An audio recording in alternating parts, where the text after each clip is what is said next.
All right, guys, we are in chapter 14. We only have chapter 14 and 15, and the book is done, believe it or not. Remember where we left off. Peter has issued the challenge to Miraz to one-on-one combat. Whoever wins the war. Remember, Miraz's army has been winning and winning. He didn't need to do that. But remember, there were two lords in his ranks that kind of manipulated him to accept the challenge because they were looking for Miraz to die in this, or to see some way that they could get rid of Miraz and rule over Narnia themselves. So they had some wicked plots going on. So they manipulated Miraz, and Miraz has accepted the challenge.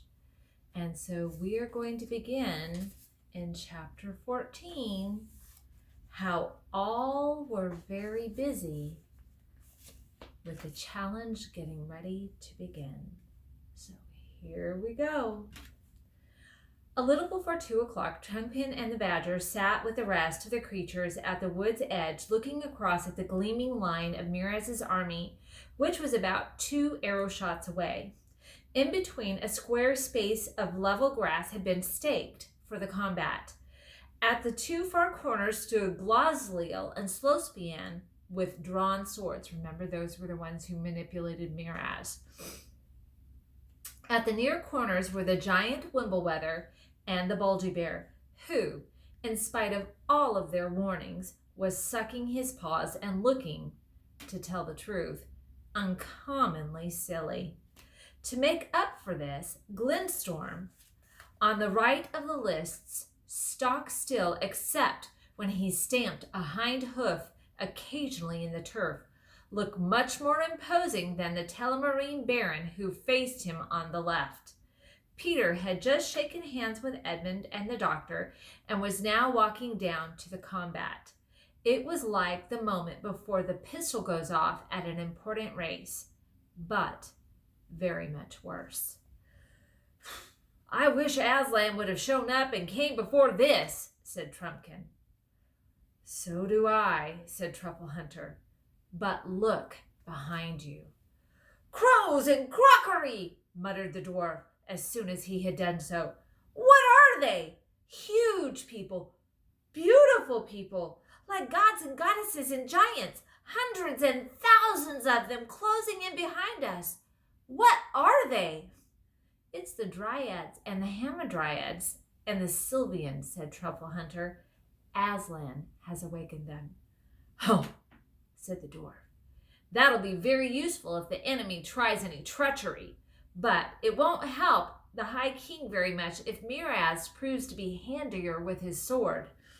The Badger said nothing, for now Peter and Miraz were entering the lists from opposite ends, both on foot, both in chain shirts, with helmets and shields. They advanced till they were close together. Both bowed and seemed to speak, but it was impossible to hear what they said. Next moment, the 2 swords flashed in the sunlight. For a second, the clash could be heard, but it was immediately drowned because both armies began shouting like crowds at a football match. Well done, Peter! Oh, well done! Shouted Edmund as he saw Miraz reel back a whole pace and a half. Follow it up, quick! And Peter did, and for a few seconds it looked as if the fight might be won. But then Miraz pulled himself together, began to make real use of his height and his weight. Miraz, Miraz, the king, came the roar of the Telemarines. Caspian and Edmund grew white with sickening anxiety. Peter is taking some dreadful knocks, said Edmund. Hello, said Caspian. What's happening now? Both are falling apart, said Edmund. A bit blown, I expect. Watch. Now that they're beginning again, more scientifically this time, circling around, feeling each other's defenses. I am afraid this Miraz knows his work, muttered the doctor. But hardly had he said this when there was such a clapping and banging and throwing up of hoods among the old Narnians that it was nearly deafening. What was it? What was it? asked the doctor. "My old eyes missed it." "The High King has pricked him in the arm," said Caspian, still clapping. "Just above the arm, above the hauberk left point through. First blood." "Oh, it's looking ugly again now, though," said Edmund. "Peter's not using his shield properly. He must have hurt his left arm." It was only too true. Everyone could see that Peter's shield hung limp. The shouting of the Telemarines redoubled. "You've seen more battles than I," said Caspian. "Is there any chance now?" "Precious little," said Edmund. "I suppose he might just do it with luck." "Oh, why did we let this happen at all?" said Caspian. Suddenly, all of the shouting on both sides died down. Edmund was puzzled for a moment. Then he said, I see. They've both agreed to a rest. Come on, Doctor, you and I may be able to do something for the High King." They ran down to the lists, and Peter came outside the ropes to meet them. His face was red and sweaty. His chest was heaving. "Is your left arm wounded?" asked Edmund. "It's not exactly a wound," said Peter. "I got the full height and weight of his shoulder on my shield, like a load of bricks. And then the rim of the shield came and drove into my wrist. I don't think it's broken, but it might have a sprain. If you could tie it up very tight, I think I could manage." While they were doing this, Edmund asked anxiously, "What do you think of it, Peter?" "Tough," said Peter. "Very tough. I have a chance if I keep him on the top till his weight and short wind come against him. In this hot sun, too. To tell the truth, I haven't much chance else. Give my love to everyone at home, Ed, if he gets me. Here he comes again into the lists. So long, old chap. Goodbye, Doctor. And I say, Ed, say something specially nice to Trumpkin. He's been a good guy." Edmund couldn't speak. He walked back with the doctor to his own lines with a sick feeling in his stomach. But the new bout went well. Peter now seemed to be able to make some use of his shield, and he certainly made good use of his feet. He was almost playing Tig with Miraz now, keeping out of range, shifting his ground, making the enemy work. "Coward!" booed the Telemarines. "Why don't you stand up to him? You don't like it, huh? Thought you come to fight, not dance. Yeah!" "Oh, I hope he doesn't listen to them," said Caspian. "Not he," said Edmund. "You don't know him." For Miraz had gotten in a blow at last on Peter's helmet. Peter staggered, slipped sideways, and fell on one knee. The roar of the Telemarines rose like the noise of the sea. "Now, Miraz!" they yelled. "Now! Quick! Quick! Kill him!" But indeed there was no need to egg the usurper on. He was on top of Peter already. Edmund bit his lip till blood came as the sword flashed down on Peter. It looked as if it would slash off his head. Thank heavens it had glanced down on his right shoulder. The dwarf mail was sound and did not break. "Great Scott!" cried Edmund. "He's up again! Peter, go it! Peter, go!" "I couldn't see what happened," said the doctor. "How did he do it?" "Grabbed Miraz's arm as it came down," said Trumpkin, dancing with delight. "There's a man for you. Uses his enemy's arm as a ladder. The High King! The High King! Up with old Narnia!" "Look," said Truffle Hunter. "Miraz is angry." "That's good." They were certainly at it, hammer and tongs now. Such a fury of blows that it seemed impossible for either not to be killed. As the excitement grew, the shouting almost died away. The spectators were holding their breath. It was most horrible and most magnificent. A great shout arose from the old Narnians. Miraz was down, not struck by Peter, but face down, having tripped on a branch. Peter stepped back, waiting for him to rise. Bother, bother, bother," said Edmund to himself. "Need he be as gentlemanly as that?" "I suppose he must. Comes with being a knight and a High King. I suppose it's what Aslan would like. But that brute'll be up in a minute, and then—" But that brute? never rose. The lords, Glosliel and Caspian, had their own plans ready. As soon as they saw their king was down, they leaped into the lists, crying, "Treachery! Treachery! The Narnian traitor has stabbed him in the back while he lay helpless. To arms! To arms, Telmar!" Peter hardly understood what was happening. He saw two big men running toward him with drawn swords. Then the third Telmarine had leapt over the ropes on his left. "To arms, Narnia! Treachery!" Peter shouted. If all three had set upon him at once, he would have never spoken again. But Glosliel stopped to stab his own king dead where he lay. "That's for your insult this morning," he whispered as the blade went home. Peter swung to face Caspian, slashed his legs from under him, and then back cut with the same stroke and walloped off his head. Edmund was now at his side, crying, "Narnia! Narnia! The lion!" The whole Telmarine army was rushing toward them, but now the giant was stamping forward, stooping low and swinging his club. The centaurs had charged. Twang, twang behind, and hiss, hiss overhead became the archery of the dwarfs. Trumpkin was fighting at his left. Full battle was joined. "Come back, Reepicheep!" shouted Peter. "You'll only be killed." But this is no place for mice. But the ridiculous little creature was dancing out among the feet of both armies, jabbing with their swords. Many a Telmarine warrior that day fell because his foot suddenly was pierced by a dozen skewers, hopped on one leg, cursing the pain, and fell as often as not. If he fell, the mice finished him off. If he did not, someone else did. But almost before the old Narnians were really warmed to their work, they found the enemy giving away. Tough-looking warriors turned white, gazed in terror not at the old Narnians, but at something behind them, and then flung down their weapons, shrieking, "The wood! The wood! The end of the world!" But soon neither their cries nor the sound of the weapons could be heard anymore, for both were drowned in the ocean-like roar of the awakened trees as they plunged through the ranks of Peter's army, and then on in pursuit of the Telmarines.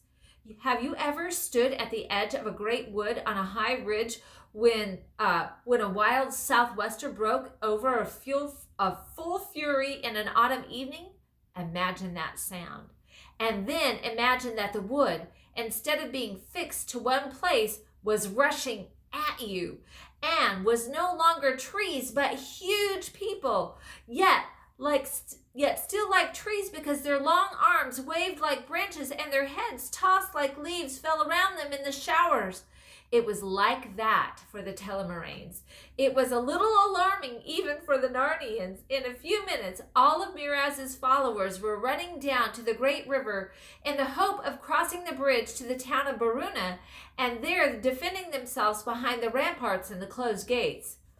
They reached the river, but there was no bridge. It had disappeared since yesterday. Then utter panic and horror fell upon them as they all surrendered. But what had happened to the bridge? Early that morning, after a few hours of sleep, the girls had waked to see Aslan standing over them and to hear his voice saying, "We will make holiday." They rubbed their eyes and looked around them. The trees had all gone, but could still be seen moving away towards Aslan's howe in a dark mass. The rest followed them silently. Lucy, fully rested, jumped up. Everyone was awake. Everyone was laughing. Flutes were playing, cymbals clashing. Animals, not talking animals, were crowding in upon them from every direction. "What is it, Aslan?" said Lucy, her eyes dancing and her feet wanting to dance as well. "Come, children," he said. "Ride on my back again today." "Oh, lovely!" cried Lucy, and both girls climbed onto the warm golden back as they had done no one knew how many years before. Then the whole party moved off, Aslan leading, rushing and turning and the beasts frisking around them, and then the rest bringing up the rear. They had turned a little to the right, raced down a steep hill, and found the long bridge of Baruna in front of them. Before they had begun to cross it, however, up out of the water came a great, wet, bearded head, larger than a man's, crowned with rushes. It looked at Aslan, and out of its mouth a deep voice came. "Hail, Lord," it said. "Loose my chains." "Who on earth is that?" whispered Susan. "I think it's a river god, but hush," said Lucy. "Ah, Baldwin," said Aslan. "Deliver him from his chains." "That means the bridge, I expect," thought Lucy. And it did. Baldwin and his people splashed forward into the shallow water, and a minute later the most curious thing began happening.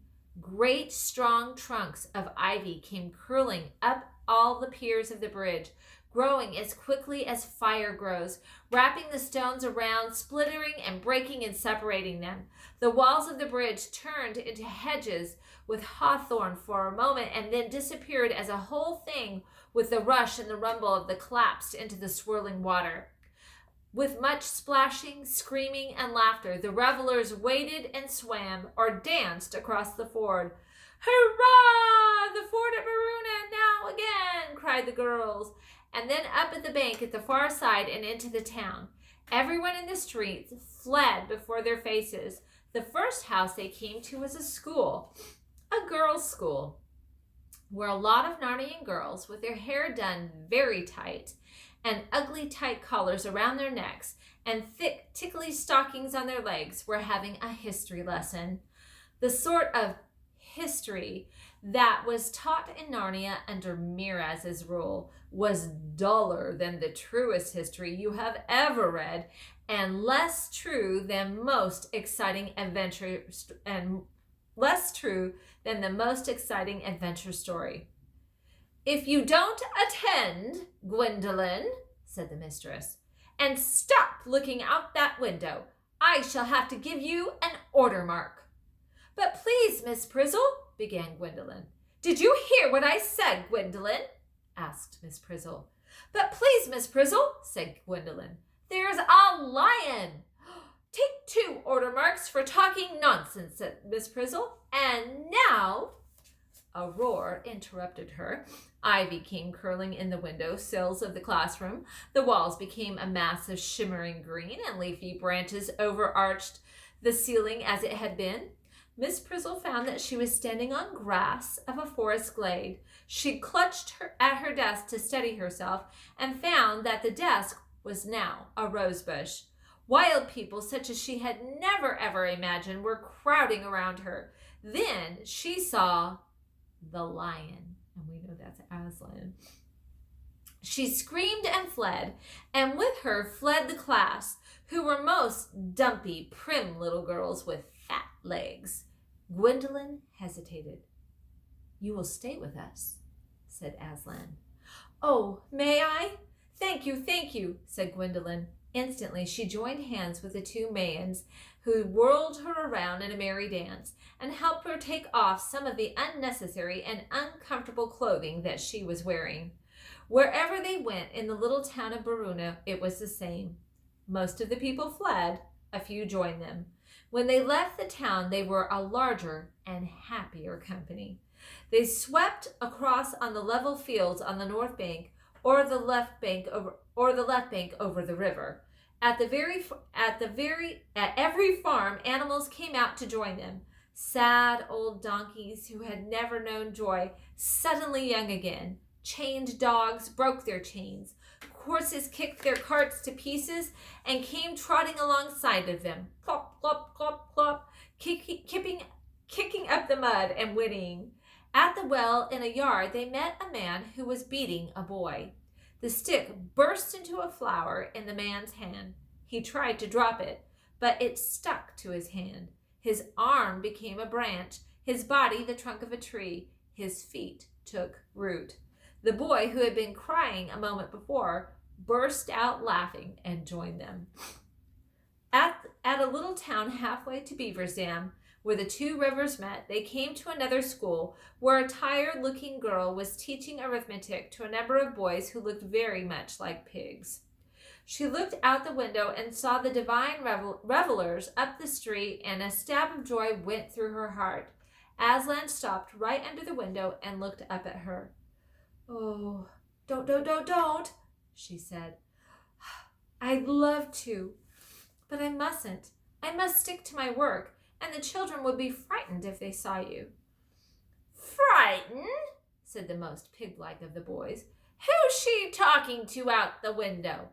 Let's tell the inspectors she talks to people out of the window, and that she ought not to be teaching us." "Let's go see who it is," said another boy, and they all came crowding to the window. But as soon as their mean little faces looked out, Baldwin gave a great cry of "Ee-oo, and the boys all began howling with fright and trampling one another down to get out of the door and jumping out of the windows. And it was said afterward, whether truly or not, that those particular little boys were never seen again, but that there were a lot of very fine little pigs in that part of the country which had never been there before. "Now, dear heart," said Aslan to the mistress, and she jumped down and joined them. At Beaver's Dam, they recrossed the river and came again to the southern bank. They came to a little cottage where a child stood in the doorway crying. "Why are you crying, my love?" said Aslan. The child, who had never seen a picture of a lion, was not afraid of him. "Auntie's very ill," she said. "She's going to die." Then Aslan went in at the door of the cottage, but it was too small for him. So, when his head had gotten through, he pushed with his shoulders. Lucy and Susan fell off when he did this, and lifted up the whole house, and it fell backward and apart. And there, still in her bed, though the bed was now in the open air, lay a little old woman who looked as if she had dwarf blood in her. She was at death's door, but when she opened her eyes and saw the bright hairy head of the lion staring into her face, she did not scream or faint. She said, "Oh, Aslan, I knew it was true. I've been waiting for all of my life. Have you come to take me away?" "Yes, dearest," said Aslan, "but not the long journey yet." And as he spoke, like the flush of creeping along the underside of a cloud at sunrise, the color came back to her white face, and her eyes grew bright, and she sat up and said, "Why, I do declare, I feel that better. I think I should take a little breakfast this morning." "Here you are, mother," said Baldwin, dipping a pitcher in the cottage well and handing it to her. But what was in it now was not water, but the richest juice and smooth-tasting juice as ever was tasted. "Ah, you've done something to our well," said the old woman. "That makes a nice change, it does," and she jumped out of bed. "Right on me," said Aslan, and added to Susan and Lucy, "You two queens will have to run now." "But we would like that just as well," said Susan, and off they went again. And so, at last, with leaping and dancing and singing, with music and laughter and roaring and barking and neighing, they all came to the place where Miraz's army stood, flinging down their swords and holding up their hands. And Peter's army, still holding their weapons and breathing hard, stood around them with the stem of their glad faces. And the first thing that happened was that the old woman slipped off Aslan's back and ran across to Caspian, and they embraced one another, for she was his old nurse.